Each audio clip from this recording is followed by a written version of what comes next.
Welcome to Business Innovators Radio, featuring industry influencers and trendsetters sharing proven strategies to help you build a better life right now. Welcome to the show. I'm Lisa Williams. Today, my guest is Nicole Hancock Husband. Nicole is many things. She is a motivational speaker, a lawyer by day, and a coach by night. Ms. Husband is Vice President of Human Resources for Warner Brothers Television and President of the Black Women Lawyers of Los Angeles. Inspired by a speech she heard, Nicole Husband decided to pursue training as a coach and has since become a certified professional coactive coach. Although practicing law has been a fulfilling career for many years for Nicole, she was looking for another way to connect with people and their most important goals and desires. Nicole graduated cum laude from Howard University of Law with a Juris Doctorate and obtained her Bachelor of Science degree in Finance and International Business with a minor in Spanish from Ohio State University. Nicole maintains her practice as a lawyer by continuing to advise in-house clients on various employment issues. As an employment lawyer, Nicole has participated in numerous panels and conducted hundreds of training sessions on various employment issues, on various employment topics. Nicole also teaches law students. Her real passion lies in helping people improve their lives. Nicole lives in Los Angeles with her husband and daughter and loves Zumba and tennis, as well as reading and logic puzzles. Please welcome to the show, Nicole Hancock Husband. Hi there. Thank you for that intro. We're glad to have you. Well, let's get started. Today, we're going to talk about the growing number of Black women in business, how we've evolved, and what it'll take to help African American women in business run successful businesses. Let's get started. Black women have always had an entrepreneurial spirit. From our great-grandmothers who cleaned houses for a living and sold fish dinners at churches, to the many African American women who rose to the tops of their industries, including Michelle Obama, the first African American First Lady of the United States, Sheila C. Johnson, founder of BET, becoming the first African American woman billionaire, Oprah Winfrey, having the #1 daytime talk show in America, Serena Williams, #1 in women's singles tennis, Janice Bryant, owner of the largest minority woman-owned employment agency in the United States, and Ursula Burns, the first African-American woman CEO of a Fortune 500 company. And of course, the list goes on and on. In fact, according to the 2015 State of Women-Owned Business Report, the number of women-owned businesses grew by 74% between 1997 and 2015. The report also stated that 33% of women-owned firms are owned by minority women, and Black females are amongst the fastest-growing group of entrepreneurs in the U.S. It's wonderful to know that African-American women entrepreneurs are the fastest-growing segment of entrepreneurs in the U.S. What a great statistic. So it's important that we don't let this momentum die. Now, more than ever, African American women entrepreneurs need resources available to help them not just be in business, but grow in business. The biggest hurdle African American women business owners face is that many are first-generation entrepreneurs, and they lack exposure to other Black women in business that have successful businesses from which they can glean habits and proven processes from.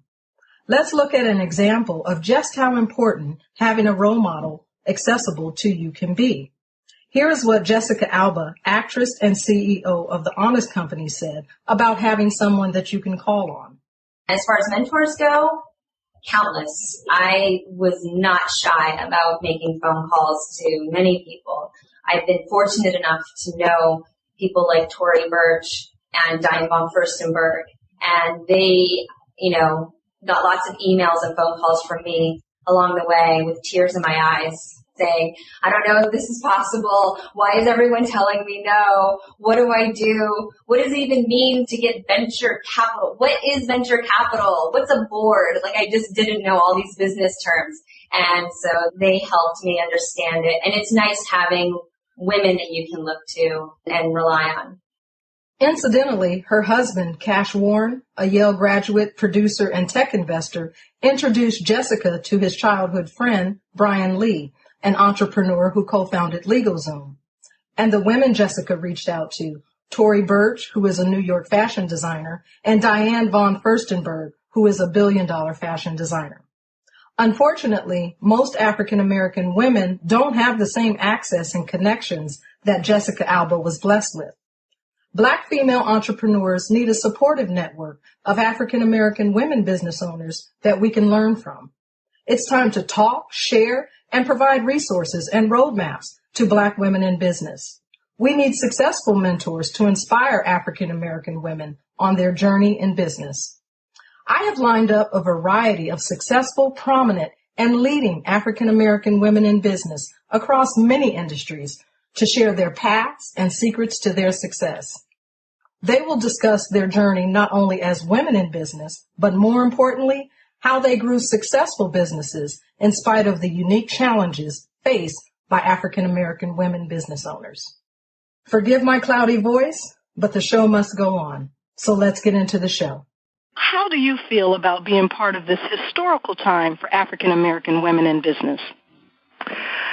I feel proud to be part of such an esteemed group of women who are doing such great things, like that we are CEOs and we are CFOs and we are general counsel, and it's just so amazing that we are where we are, and I'm impressed and proud to be part of a group of such established Black women. For such a time as this. Yeah. Exactly. Yeah. So a good story isn't a good story until we can understand where you started. How'd you get started, Nicole? Well, I have been blessed with a family full of educators. So I come from two parents who both were in education. My father in higher education, and then my mom was an elementary school teacher. So education was so important when we were growing up, almost to the exclusion of other things. But it's what we were ingrained with, and I feel like that's just carried on and continued through my life. Even to this day, I enjoy doing the continuing legal education that we have to do, or learning new things as I am in the new position that I'm in here at Warner Brothers. So for me, it's all about learning and growing and developing, and where am I on my way to? How am I moving on and up and becoming the person that God wants me to be? And from, I would call, humble beginnings of, my parents always said we were in the lower middle class. I don't know if I agree with that, but to being now at a point in life where I feel comfortable, and I'm not rich, I'm not wealthy, but I don't worry about money from paycheck to paycheck. That, to me, feels like I've arrived, that we can travel and we live comfortably and we have jobs that we want to have and that we feel fulfilled in. And so that feels like we're rich in life, which right. is good. Excellent. So I'm not quite sure that answers the question, Lisa, of where I came from necessarily, or what you were looking for. How'd you get started after you finished school? I mean, obviously you have quite a bit of education. I mean, you've made it through college at a very high level. What happened next? Right. So after law school, and I consider all of this just part of the journey and part of what shaped me as a person, but part of the talk when I was in law school was the most prestigious place to go to is a big law firm, an international law firm. And so I fell right in line and went to an international law firm, first working for the firm in Washington, D.C., and then moving out to Los Angeles to work for the same firm. But after a few years, I realized that wasn't what I wanted to do in terms of being a partner at a law firm and developing business and basically being pretty beholden to clients. And so I decided that I wanted to go down a different path and looked for opportunities in-house, so inside a corporation, as a lawyer inside a corporation, and found that that's exactly where I fit. I finally found the right fit. And so when I came to Warner Brothers as an employment lawyer almost 12 years ago, I just loved it. I love the variety. I love the fact that, we have interesting issues that come up as a studio, and that I was able to be a part of that.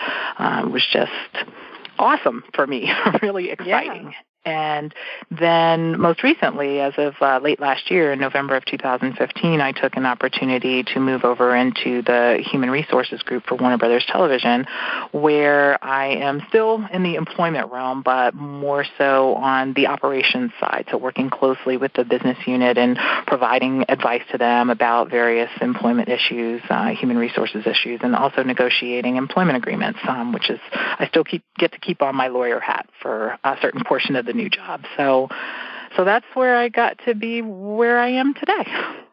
Nice, but you have another hat. I do. Indeed. Talk to us about the coaching and what led you there. Yes. So a few years into my time at Warner Brothers, I hit what I call, I think, a regular point for most lawyers where you wonder, is it right for me to be practicing law? Is there something else that I was set on this earth to do? And initially, I thought it was for me to leave the practice of law and become a coach and work with people really closely in their personal development. But after going through my training and really reflecting on it as a client of a coach myself and looking at where my life was going, I realized that I didn't get into it to give up the law, but to complement my practice of law. And now it really helps me in my position as an HR executive. So I was part of a conference where a coach by the name of Valerie Burton was speaking, and she just really, it was like she was speaking only to me out of the 400 people in the room. It was just a one-on-one conversation, and she really inspired me to look into coaching as a means of not just helping people, but also personal fulfillment and having something outside of the sort of daily grind of your job, if you will, that really is fulfilling. And so I looked into it, studied, and became a coach in 2010 and really haven't looked back because it's something I love to infuse in my day job and then also do in the evenings and on the weekends as I can. And how do you infuse coaching into your day job? So even as I feel like I'm able to do it more as an HR executive, but even as an employment lawyer, you become this advisor, and people are calling you with an issue that they need some help with, and inevitably you start talking about personal lives and connections and hearing about things, and you just become this counselor, if you will, of, people are telling you about certain things and you share your experiences. And I often like to connect with people by telling stories because I think that allows for a level of connection without feeling like I'm a preacher, which some people don't necessarily take well to because I'm not a preacher. I'm not ordained. But I think it provides that level of connection and also shows that you're vulnerable too and people are able to connect with you from similar experiences or something like that. Yeah. So I think it just comes from, building relationships with my clients and talking to them, not just about the work issues, but also getting to know them personally. And then they're having a level of trust in, you know what, I'll ask Nicole what she thinks about this. And hopefully I was of some service to them and giving them some good advice. Nice. And so for coaching clients, who do you work with and who do you help? It's interesting. I hadn't thought in the beginning that I would have a certain type of client, but just in terms of the people that I know and who I guess I'm linked up with on Facebook or LinkedIn, I have a base of African-American female lawyer clients. So it feels that I've become the advisor to the Black female lawyer who is either at that point of trying to figure out, do I want to continue practicing law, or they're at that point where they're saying, I'm ready to take the next step and become a general counsel or a leader of my practice group or a partner at a firm. And along with it then comes, I think, just not necessarily counseling, but coaching on other aspects of life that tie into whatever job you have at that point in time. So, family issues and time issues and work-life balance issues and all of that just comes into play. Yeah. So I'd say that's my niche, the female lawyer with a similar experience, yes. Yeah, and they need that. Very similar to what Jessica Alba spoke about. I mean, having somebody female in business, and then a step further, someone that is doing what they do or has done what they've done. Very important. Right. Yeah. Right. So, as an African-American woman in business, let's talk about what your path has been like as you've navigated your ship, so to speak. What can you share with other Black women business owners about starting, staying, and sticking it through to reach a level of success in their business? Well, I would say, I have certain tips that I definitely want to share. If you want me to share those now, I can, or if that's for later, and I can just... No, that's for later. Just what comes to your heart about starting, staying, and sticking it through to reach a level of success in business? One, I think, is really just being yourself and being intentional about realizing what works for you. So a lot of times in situations in corporate America, and also in my firm life when I was working for our private firm, I felt pushed to be someone that I really am not. And it's hard to balance you want to fit in, and you want to be able to fit in so you can succeed, but you also want to be your unique and authentic self. So I feel like if you are intentional about realizing what are the awesome aspects of yourself that people will be drawn to you for and find a way to incorporate those into your work life, that's like half the battle. You're able to be yourself so you can be comfortable and do your best and be your most productive, efficient, and effective self at work, but you're not sacrificing who you are to do that. Very important. Great share. So, Nicole, what was hard for you? Honestly, think of one of the most challenging times in your career, in your business, in pursuing coaching, whatever it is. Mm-hmm. What was really hard for you, and how did you overcome it?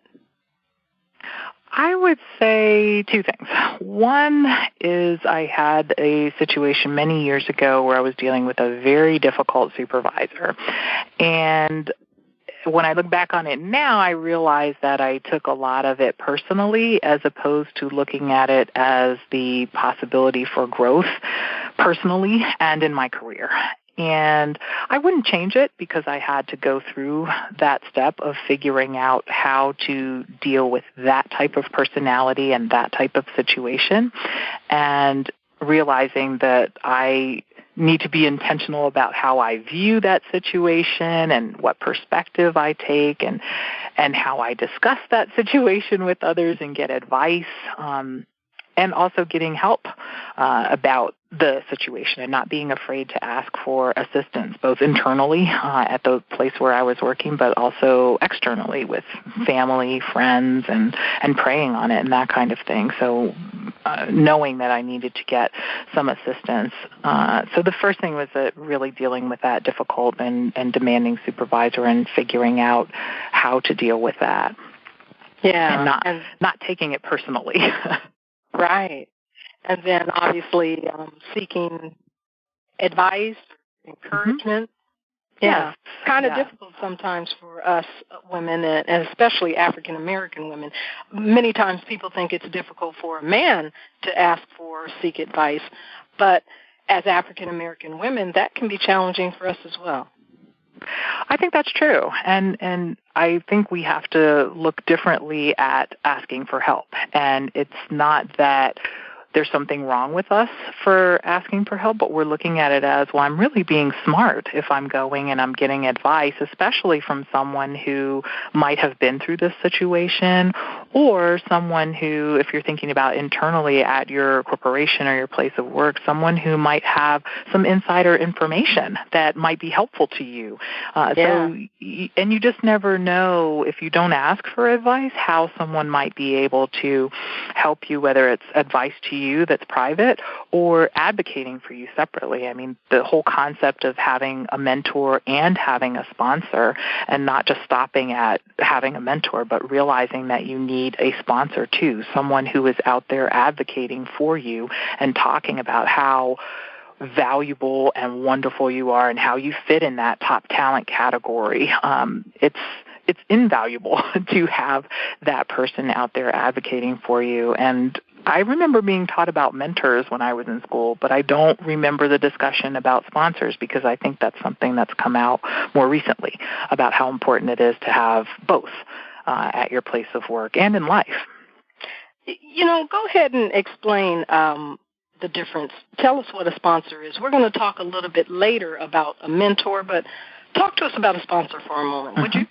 Sure. I think from the perspective of a lawyer at a law firm, it's that partner who is a member of the partnership ranks, who is an owner of the firm, and when it comes time for a decision to be made about you as an associate becoming a member of the partnership ranks, that person is going to speak well in your behalf about how wonderful you are, what a hard worker you are, how you're a personality fit, you're easy to get along with, you're going to go out there and get clients for the firm, you're going to represent the firm well. It's the person who will be, and it could be without prompting too. I've had a sponsor here where I am right now who I didn't ask her to go out and advocate for me. We just worked so well together and had such a good relationship, and that is part of who she is. So in a certain sense, I was blessed to have that. But if you don't have that, I think there are ways to go about trying to get that sponsor, and part of it is figuring out who has a natural capability in that regard and working with that person so that they can see how valuable you are, and then use their expertise in being a sponsor and an advocate to do that for you. Awesome. Thank you for that. Sure. So, Nicole, we have other Black women that have accomplished great successes, like those mentioned earlier. Others, such as Taraji P. Henson, Kamala Harris, Shonda Rhimes, and countless others. Can you share a nugget to help women that are just starting in business or just becoming an attorney, stepping in? Sure. I think it probably goes back to this point of authenticity that I was talking about earlier, but it's a little bit deeper than that. I think it's believing in yourself and trusting those instincts that you have that are speaking in your ear, whispering in your ear, or you feel it in your gut, telling you, you should pursue this business opportunity, or you have this talent, and there's a way that you can turn that talent into a business opportunity. So it's trusting yourself when you know there's something there and you feel that push, and you're not quite sure about what that next step is, but you're going to step out on faith and you're going to see where that goes. So really trusting and believing in yourself for that, I think it's a big step. I mean, we can talk about like sort of the practical steps that you can take, but I think you could take those steps and they might not be as successful if you don't have that underlying belief in yourself that you can do this and that you are just as capable as anybody else of starting a business and being successful. And so I'm sure in your line of business, in counseling, and being connected with Black female attorneys, lawyers, what do you find is challenging? Is there a commonality? What's the challenge there for them for the most part?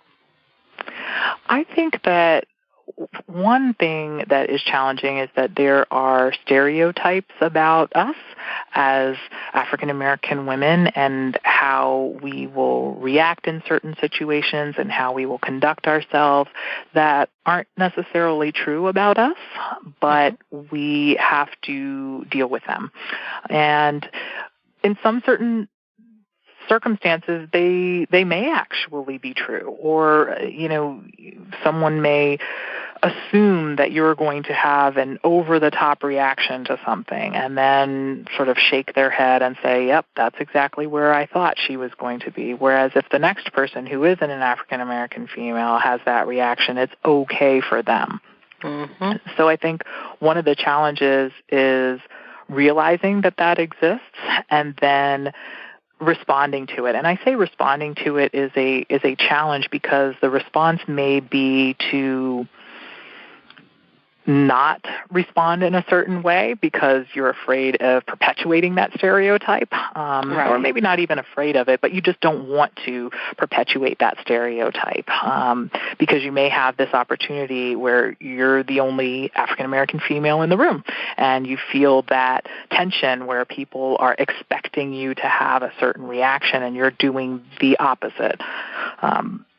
So I think it's a challenge because you may have to do something that is different than the way you really want to react, right? And then you're also dealing with this stereotype, and you feel like you have the weight of the world on you of all these other people who have acted in a certain way, or all these other people who think in a certain way, and that's not necessarily true about us or about you in particular. And so I think that's really difficult in the work because I've often been in the room where I'm the only African-American female, and I feel a responsibility.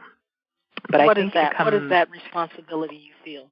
Sure, a responsibility to be the most professional, of course, to always be on time. So there's never any statement that I wasn't on time or I fulfilled some sort of stereotype about always being late or something. Black folks always late. We're not going to go there. We're not going to have that stigma. I don't want to be the one to perpetuate that stigma, so sometimes I overcompensate and am early because I just don't want to have anyone to say that about me or about us. I feel like it's not just when they're talking about me, Nicole, they're also talking about all African-American women, all African-American female lawyers, and that's unfair, but it is.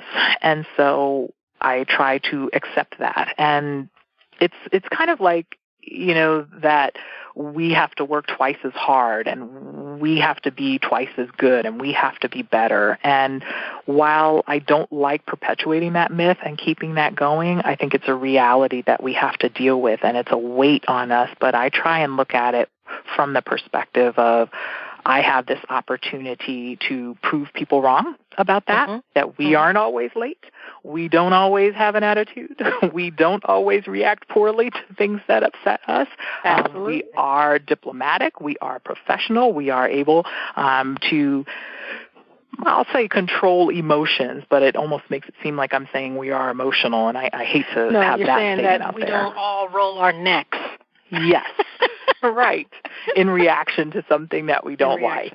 Yes. Yeah. We are hardworking, and we are capable and knowledgeable and intelligent and creative, and we are all those things. And so I like to be able to do my part in showing other people that we are all of those things. And Nicole, when you work with attorneys, how do you help them? Do you help them more with mindset? Do you help them more with considering opening their own practice? What do you help them with as you coach them? I think it always depends on where the person is in their journey. And so I'll mold the coaching. I think that's the great thing about being a coactive coach is we're working together and we're starting wherever you are. And we're creating goals together and working together to get you to the place that you want to be. But there are times where... What's coactive, Nicole? Sure. Yeah, coactive meaning we are working together. So I'm not a therapist or a counselor where we're going to focus on all of the past things that have happened in your life to figure out why you are where you are.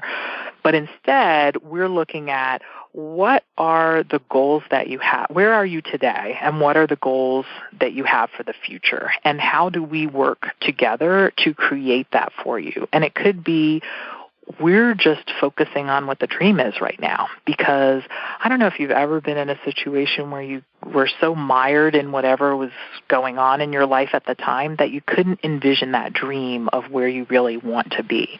But I've worked with people where if you ask them, well, what's your dream? What is the complete and total ideal of if everything were going right, what would that look like? And they've struggled to answer that. Yeah. So then we have some work to do to figure out, well, we got to figure out what that dream is, because you can't work towards that dream if you don't know what it is, right? Yeah.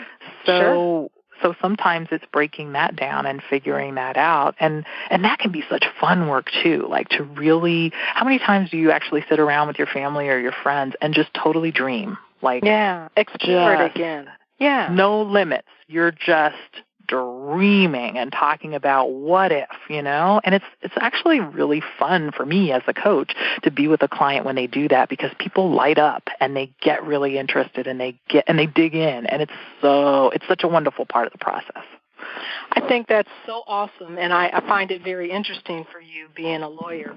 Often you're taking apart pieces and proving something, but it's like I don't know if you're reverse engineering it or you're hitting it from another angle. That's awesome. I love it. Yeah. And it's looking at things sometimes it's just to answer the question that you had too, it's looking at things from a different perspective, because so often we look at a situation from one angle, and we just cannot see it in any other way. And so part of what I love about coaching is being able to stand up with that person and walk to the other side of the room and look at it from a different angle and see what comes of that. Like, what do we do with that? Where does that go? Where does that take you? And it's just really interesting. It's great work. It's so fulfilling and interesting, and to be a part of people's process when they're figuring things out and seeing where they're going to go and then going there is just so much fun. And I bet it's a big help with the pressures and whatever comes with being an attorney, and a female attorney, and an African-American female attorney. Yes. I mean, I remember when I graduated from Howard in 1996, one of the T-shirts that we had made as our 3 Ls when we were about to graduate, we had a quote on there, which is, "To whom much is given, much is required." And I think all of us really believe in that, trying to help other people, just because we've been so blessed. And I was so blessed to be able to go to Ohio State and have the experience that I had, and to go to Howard Law School and have a completely different experience to round me out. Mm-hmm. And it just, I just had a conversation with a third-year law student at Howard just a couple of weeks ago, and encouraging him and trying to help him in terms of job search and moving out to Los Angeles. And afterwards, I just felt good, because it's the right thing to do, to just make sure that you are giving back, because you have been so well taken care of and blessed by your family, your friends, and professors, and all of that. Excellent. So, tell me, if you could share something with your younger self, let's say 15 years ago, the 15 years ago Nicole, about being in business, your practice, the work that you do, what would it be? What would you tell yourself? That's a good question. I think of lots of different things. But were you in the height of your career trying to make it happen? What would you tell yourself in retrospect now?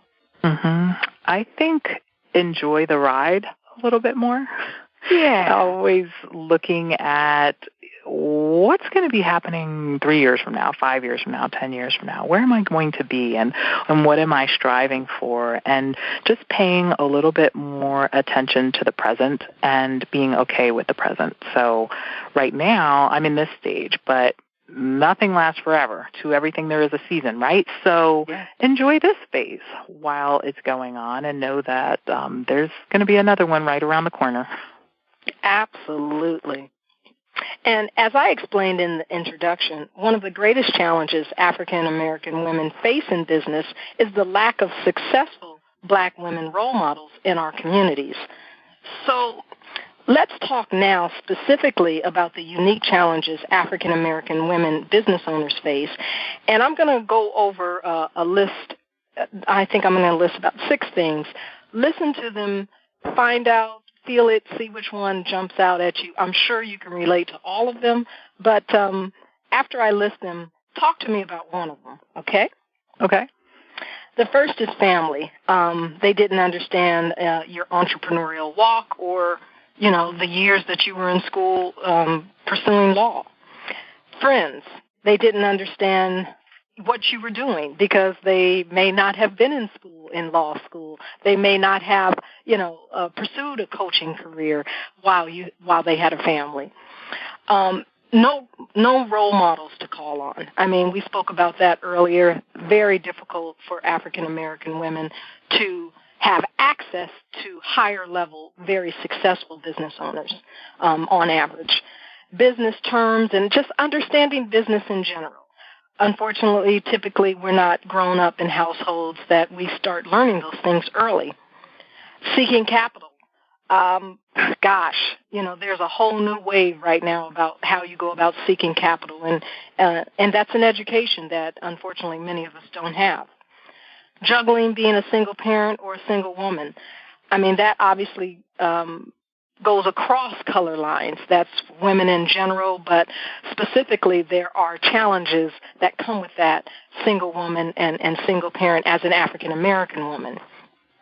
Lacking relationships, investing in ourselves. We don't tend to get coaches and mentors typically. And lastly, volunteering. We typically, as African Americans, see volunteering in the church setting and not necessarily outside of it. So we don't always realize the value of it. So could you relate or connect with any of those, and which one jumped out at you? Oh, sure. I can probably find a little bit in each of those. I think probably the first one that you said about family and friends not necessarily understanding my spiritual walk or journey. And I only bring that up because I had been focused on being a lawyer, say early on, probably in middle school and high school, and went straight through and became a lawyer and did very well in law school, and then did very well getting a big-time firm job and was doing well financially, and then came in-house and still doing well. And when I wanted to take the time to become a coach, a lot of people were like, well, what is that? And what does that mean? And why would you leave what is a life coach? What do you mean? Why would you leave the law? I mean, you have this prestigious job and you can take care of yourself. And so why would you do that? And I think people weren't quite sure what coaching really is. So there was a lot of explaining of that. And then for me, coming to my conclusion that it wasn't meant for me to go off yet. That might happen later in life, but it wasn't meant for me to go off yet and leave the practice of law and become a coach full time.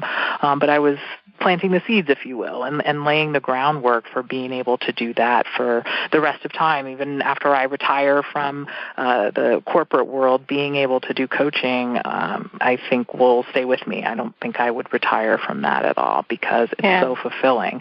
And so I think there was some level of, what is this coaching thing? And she must be crazy. What is she thinking about? Like, well, you're going to go from lawyer to coach? Like, what is that? And where's the money in that, And not knowing that there are some hugely successful coaches who probably make lots more money than I make as a lawyer or as an HR executive, and that it's so much more than what they might think it is based on some article they might see or seeing a coach in a 10-minute segment on the Today Show or something, that it can be pretty lucrative, and it comes along with really purpose and what's your purpose in life? And I feel like my purpose has always been to help people, and it's through the law, but also through coaching.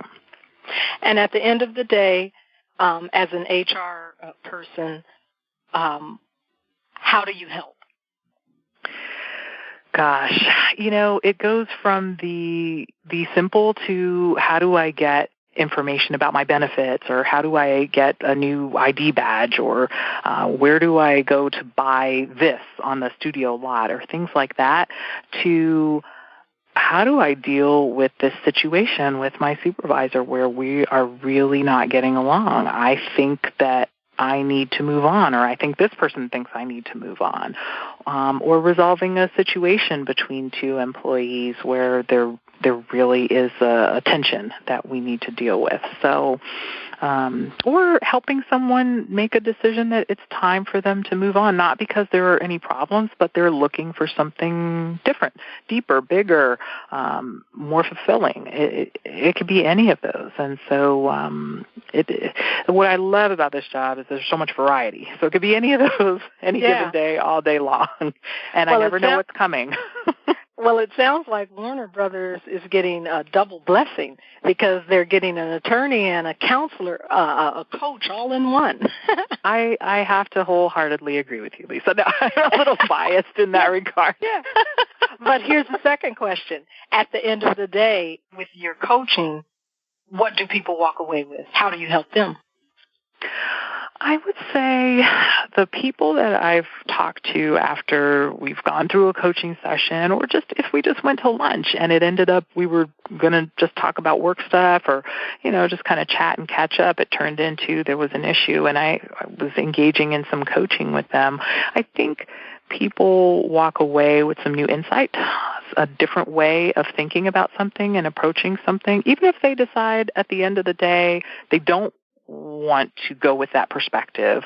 It's just the opportunity to look at something a little bit differently, or to see it from a different, look through the prism in a different way, if you will. And so I think people come out feeling better. If it's not a deep or eloquent way of saying it, but I think just feeling like they've been heard and there is a different way should they choose to take it. And I'm not invested with a client in any particular stream or course of action for them because it's really their decision.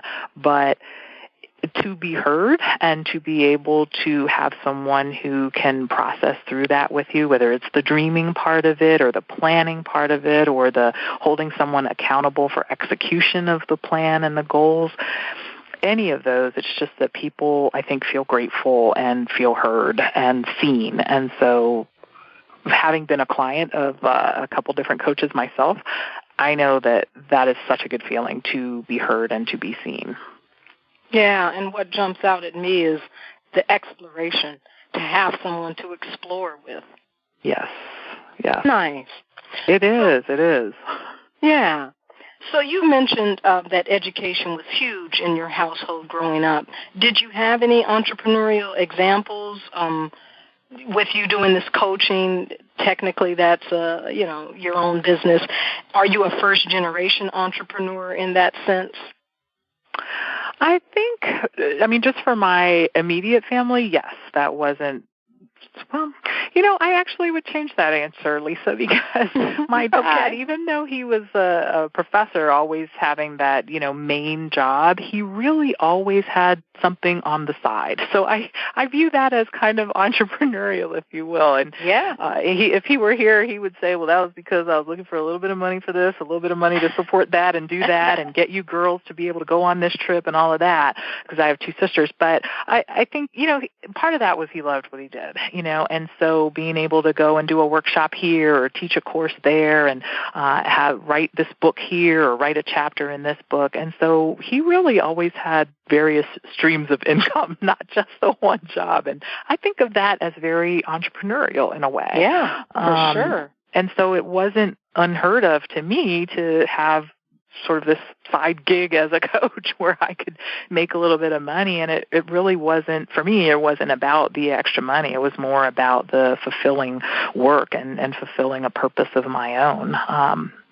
Sure. But yeah, we had other people that, my aunt had her own business at one point. She was in executive search and recruitment, and she did that on her own for a time. And even my younger sister has decided to own a business and has a small business right now. And so we've had some examples, but more people in the education realm teaching. So excellent. So, Nicole, there are many articles online about entrepreneurs and their success stories or challenges they had to overcome, but there are very few about current-day women, and I'm not talking celebrities. I'm speaking really successful attorneys, really successful dentists, just, in their own city, having a good life. And there's not very many articles showing what they've gone through, and definitely not specific articles sharing what African American women in business have gone through. So, and relate this to whatever part of your career that you'd like, but what did you do when you got stuck, overwhelmed, ran out of money, or possibly felt like quitting? Whatever you can relate to with that. What did you do? My number one thing is always to call someone and tell them what's going on, and see someone that I really respect and admire, and I can be a little bit private about myself sometimes. So it's a small network of people that I trust to have that conversation. But more and more, I'm finding that sometimes people aren't available, or I have another resource which I have to always remind myself of, and that for me is being able to pray and talk to God about what's going on with me. And I will say probably most of the people in my network would agree you'll probably get more out of that process than calling me to sort of rant and rave about something or lament a situation and get some advice.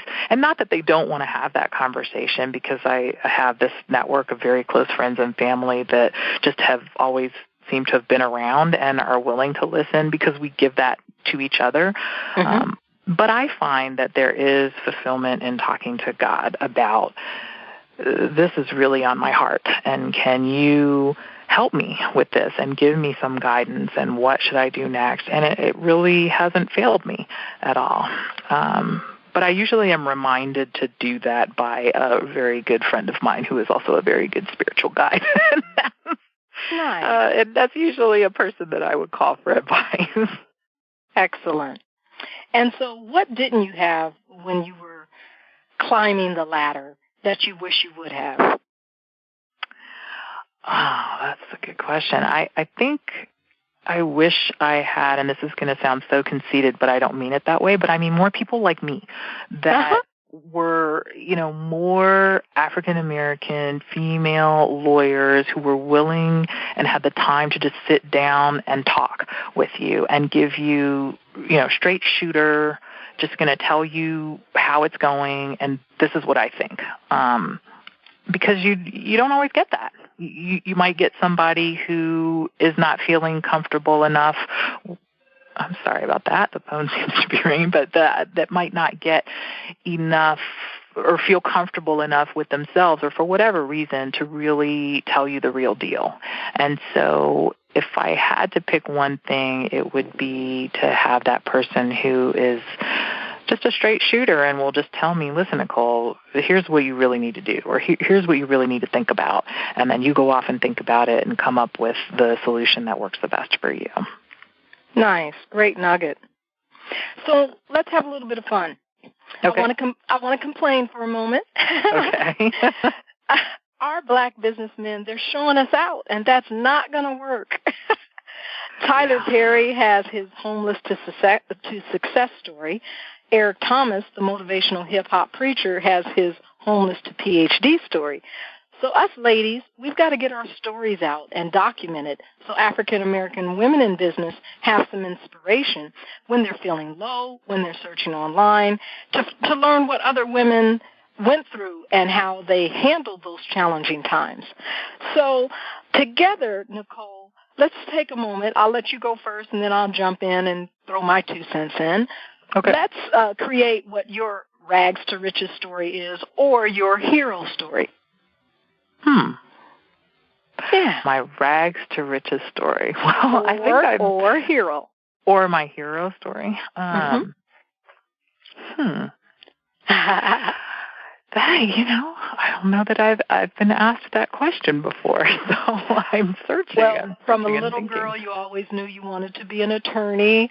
Was there one moment that jumps out at you? A turning point for me? Yes. I think I probably have a few of those moments, but one came to mind when you just asked it in that way, and it's when we being my family, when I was getting ready to go into my sophomore year of high high school. My father decided to take a job at Ohio State and move us from Maryland to Columbus, Ohio. And I remember sitting and thinking, I could just be woe is me about this. I could just, have the worst attitude about this move and be unhappy about it and sad and depressed.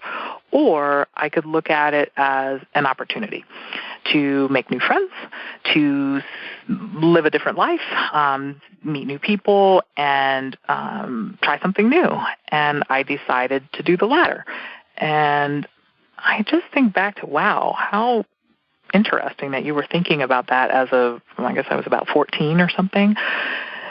To have that kind of an outlook on what is a major change in your life when you're as an adolescent and a teenager going through puberty, to be able to think about it in that way, and then not just think about it, but then and decide, I'm going to control this. I'm going to control how I respond and react to this, and I choose to be in a place of looking at it as an opportunity. I feel like that was a turning point for me. And I look back at that and I think about that in terms of things that happen in my life now of, well, I can choose to approach it this way or I can choose to approach it that way. And I think when you do that with almost anything that happens in life, you can be a lot more at peace with what's happening in your life. Yeah. Which leads you're freed up to be able to concentrate on whatever business aspect you are trying to concentrate on, or being the best corporate executive you can be, being the best lawyer you can be, because you're not so tied up in your worry about your circumstances. Yeah. So as you say that, and I think about you, and obviously I'll play with it later, but I come up with something like, from helping people, from helping employees to coaching, something from this to that, from attorney to coach, from you know what I mean? From being in front of the computer writing legal briefs to standing in front of people giving them advice about how to live life. There we go. We made it. Like there that. we go. Oh, okay. I didn't know we were looking for a tagline. I'll come up with something catchy then. We're gonna work on that tagline, okay? Okay. Yes. But I appreciate the backstory. I do appreciate the backstory. Yeah. So, switching directions for a moment.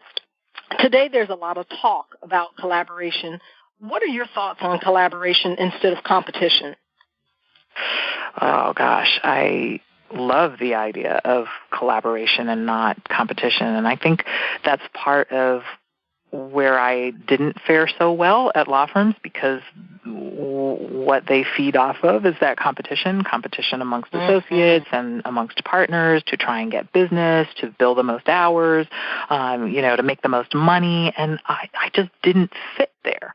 Where I fit is sitting down and working with people, and everyone at the table has a gift, right? So using all of those gifts together and working as a team to come up with the best result for our client, whether it's we're strategizing in litigation because we have a lawsuit, or we're strategizing on how to handle a layoff that obviously is going to affect people in a difficult way. It's working together and not trying to beat someone else. So I think collaboration is more effective for, let's look at it from, I'm a lawyer, I'm an HR person, and I have a client that I'm trying to service. It's more effective for the client to have collaboration, because you get the best, because you get everybody working together towards that common goal, as opposed to people working on their own. And when you're competing, you're not working with the next person, you're working against them. Yeah.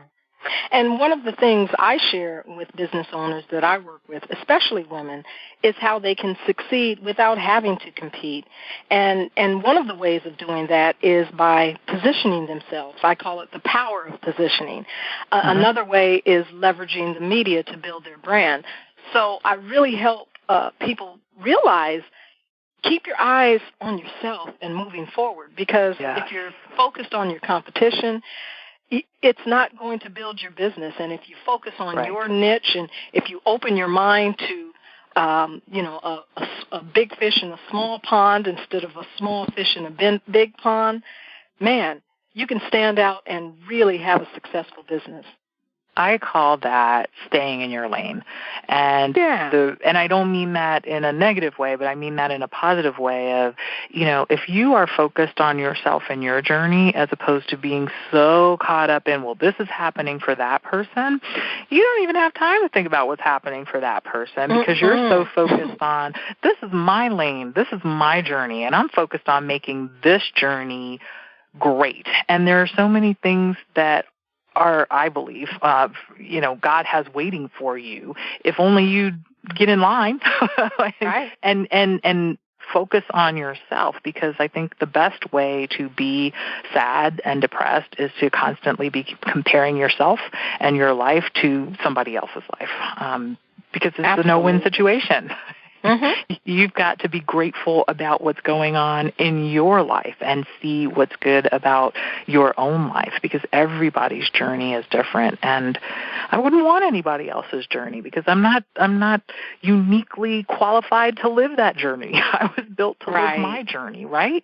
So I think there's such power in that type of advice. Like you need to position yourself just for you, not somebody else's journey or their track, because their track won't work for you. Yeah, no, definitely. So, Nicole, what is your best, not your best piece of advice, let's do this. How do you think we can move forward and turn that growing number, that statistic I shared earlier of African-American women in business, into successful million, multi-million, and billion-dollar businesses? I think that, one, we need to be there for each other, encourage one another. So when my friend comes to me and says, I have this idea for, and I know she bakes great cakes and cupcakes and that kind of thing, instead of when she's coming to me and talking about her idea, instead of being that person that says, well, do you really want to do that? You've got your job and you need your benefits and all of that. It's the opposite. It's being encouraging about, you can really do that. How can I help you? What can I do to support you in that, because you really have a passion for it, or you would be so cut out for that. So it's encouraging that person and supporting that person in any way that you can, and not looking at it as competition like we talked about, or, being worried that person might outperform you or something like that, but really being a loving neighbor and friend and being supportive in any way that you can. And I think the other thing is something like we talked about earlier, which is not just being willing to be supportive, but also being willing to ask for help when you need it, and hopefully that next person will do that service right back to you after you've done it for somebody else, because the way that we can succeed is by supporting one another and giving each other good advice and being there for one another at whatever event it is to kick off a new business or something like that, just being supportive of one another. Yeah, definitely. So, Nicole, what impact would you like to make as an African-American woman over the next 10 years? Whether that's coaching, continuing in law, what impact would you like to make? I would say it's probably in both arenas because I don't want to give up being a lawyer and giving good advice from a legal perspective, because I think that is invaluable, but also being able to put the human element into it, of being able to be a part of a person's process in terms of their growth, their development, or whatever goals they are trying to achieve. So I guess I see myself having both a professional impact on folks, being able to give advice internally, but then also being able to have more of a personal impact and getting the message out about the types of things that we talked about today. So the authenticity and making sure that you're being your true self and that you're walking your own path and not someone else's path, and encouraging people to go for things that might not seem so commonplace or easy, but encouraging people. I think probably in those arenas, I definitely want to have an impact. Nice. And so do you have a coach or a mentor at this juncture in your business? I do have a mentor. Unfortunately, she retired last year, but I still talk to her. I talk to her today. I still talk to her probably once or twice a week. That's nice. And do you have a suggestion for Black women in business or attorneys specifically on how to approach or seek a mentor and or a coach? Mm-hmm. I think that, one, it's important not to think that only another African-American female can be your mentor or your sponsor like we were talking about earlier, but it's really about who you have a connection with, and that could be based on shared personal interests. Maybe you're both interested in doing triathlons or running marathons or things like that, and you can connect on that level. Could be that you both went to the same school and you're part of the alumni network, and so you see each other at those get-togethers and you're very interested in supporting your alma mater. It could be anything, but just be open to different types of mentors. And then the second thing I would say is you have to foster that relationship. It can't be that you meet someone and you say, I want you to be my mentor, and then you only talk to that person once a year. That doesn't support the most successful mentoring relationship, I think. And oftentimes as the mentee, because our mentors are, well, all of us are busy, but our mentors may be very busy. Oftentimes as the mentee, we are the ones who have to, I don't want to say force that relationship, but give it a little nudge sometimes. And that's okay. As long as it's not, pestering or stalking that might get somebody in trouble. I'm actually glad you said that. I really am. What would you recommend? You're busy, your cup is full, you're involved in a number of things. What would be the best way for someone to approach you for mentorship? And I'm asking that in a general sense as an attorney, as a wife, as a busy professional. Mm-hmm. What one tip would you give in terms of approaching someone? I often meet folks at professional events, like you mentioned that I'm the president of Black Women Lawyers Association of LA, and so we'll have various events over the course of the year, and I often meet younger lawyers or people in law school who are looking for that mentorship, and I think you have to reach out, and for me personally, you may have to push me a little bit because I am so busy, but I think a gentle nudge of when I would like to get together for coffee or tea or just even have a phone conversation just to kind of get things started. And then you can see if it's a match, because I'm not going to be the best mentor to everybody, because there are certain people that will connect with me. What I say might resonate and really inspire them. And then for the next person, it's someone else that is going to be a closer or a better mentor connection for them. And so you kind of have to test things out at first and see if it's a good connection, and then keep on following up to say, I just want to find out what's going on with you. And I think the other thing that I'd say, I know I said second, like that was going to be the last one, but the other thing I just thought of was connecting with the mentor is not only about you.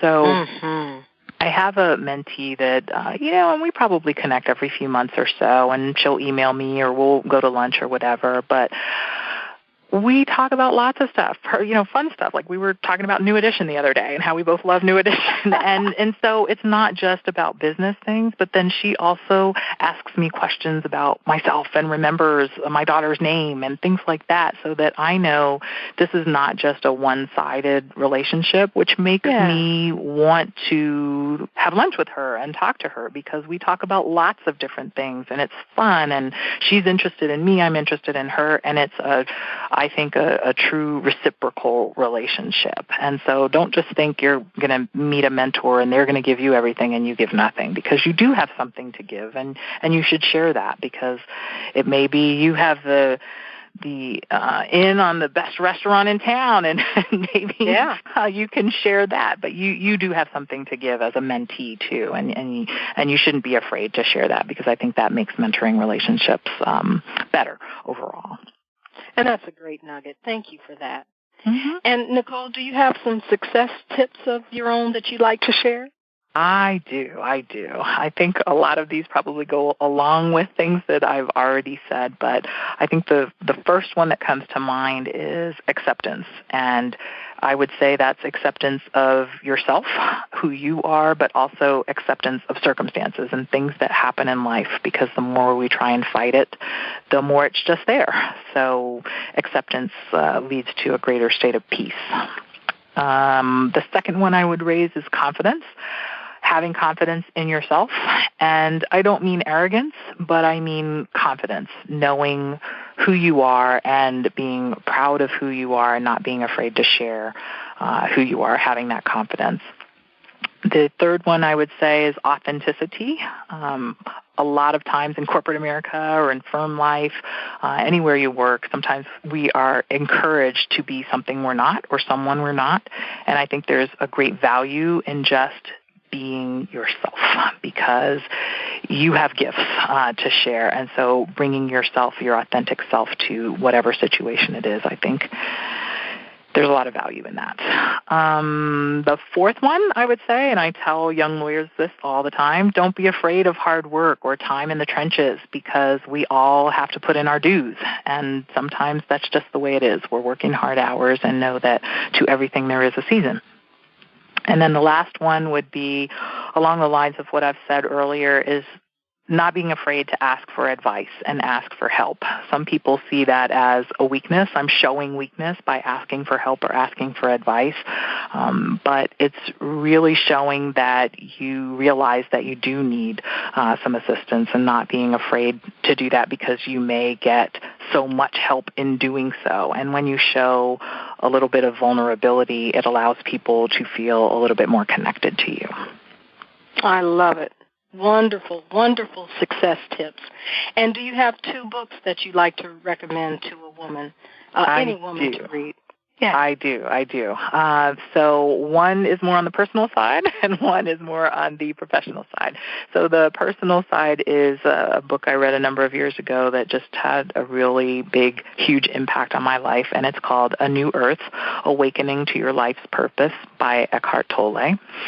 And the second book, so that's on the personal side, the second book is The Little Black Book of Success, Laws of Leadership for Black Women.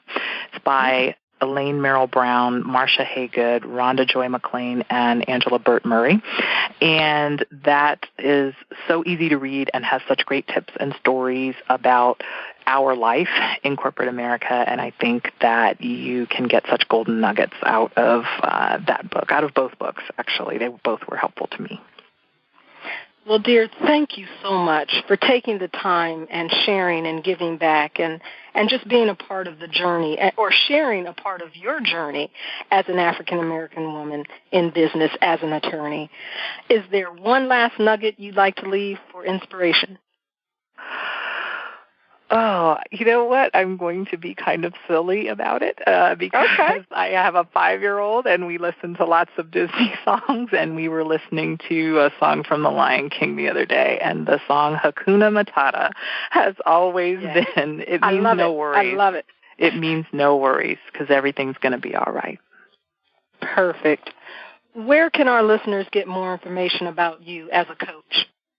I have a website. It is www.NicoleHusband, NicoleHusband.com. And that has my history, some of my blogs, and lots of information about me. So, excellent. Well, thank you for joining the show today. And everyone, remember, lead with value, and the revenue will follow. Thanks for listening to Business Innovators Radio. To hear all episodes featuring leading industry influencers and trendsetters, visit us online at businessinnovatorsradio.com today.